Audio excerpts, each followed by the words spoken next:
West Asia has said that military plans to strike Iran have been submitted to US President Donald Trump and that US forces are ready to act if directed.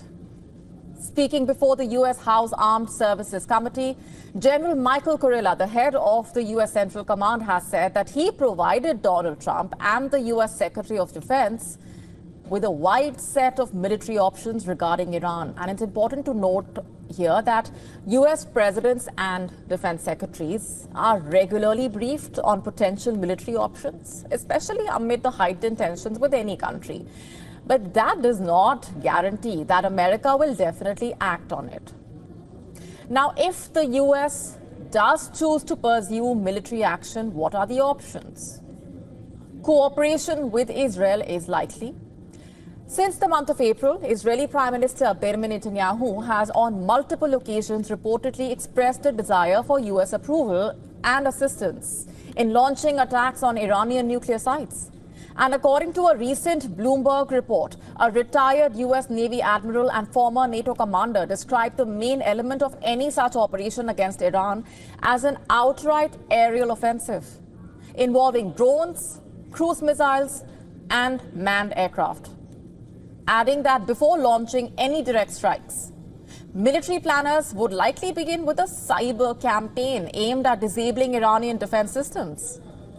This phase could be followed by missile and drone strikes targeting Iran's air defense systems, while special operations forces could also be deployed. Remember, last year, Israeli commandos flew by helicopter into Syria and destroyed an underground Hezbollah bunker. That operation combined airstrikes, special forces, and rapid mobilization. The former NATO commander has said that the US and Israel could use a similar tactic again, possibly involving naval ships, to bring special forces close to Iranian territory. And subsequently, the US could use its long-range Tomahawk cruise missile attacks launched from naval vessels, aiming to dismantle Iran's radar networks, electric grids, communications infrastructure, and anti-aircraft batteries. At the same time, drones could be launched to neutralize Iran's air force on the ground before it could respond, a strategy similar to what Ukraine used against Russia earlier this month. And if Iran's defenses are successfully weakened, strategic bombers like the B-2 Spirit may be used to target hardened nuclear facilities. 30,000-pound bunker buster bombs could be used to destroy fortified Iranian underground structures. In March and April, satellite images and reports said that the US had started massing B-2 bombers at the strategic US military base in Diego Garcia in the Indian Ocean, within operational range of Iran. However, striking Iran's nuclear facilities presents serious challenges. The facilities are widely dispersed, heavily fortified, and located deep underground. Any mission would face logistical as also geographical hurdles, not to mention the risks of escalation. And Iran remains a major regional power with an extensive military arsenal. Its ballistic missiles can reportedly hit targets more than 1,700 kilometers away. And since early this year, Iran has unveiled new missiles, naval vessels, drones, even underground missile storage complexes.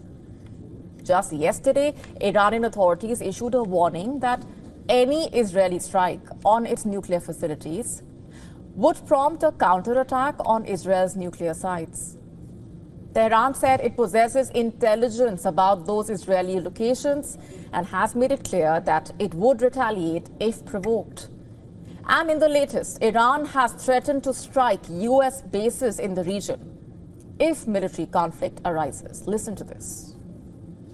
God willing, it won't come to that, and the talks will yield results. But if they don't, and conflict is imposed on us, the enemy's losses will undoubtedly be greater than ours. In that case, America will have to leave the region because all its bases are within our reach.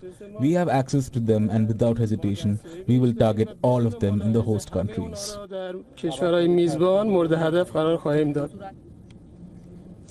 In fact, Donald Trump has reportedly told Netanyahu over a phone call earlier this week that there is a chance of reaching a nuclear deal with Iran, and he therefore opposes military action at this point. So what happens next is really any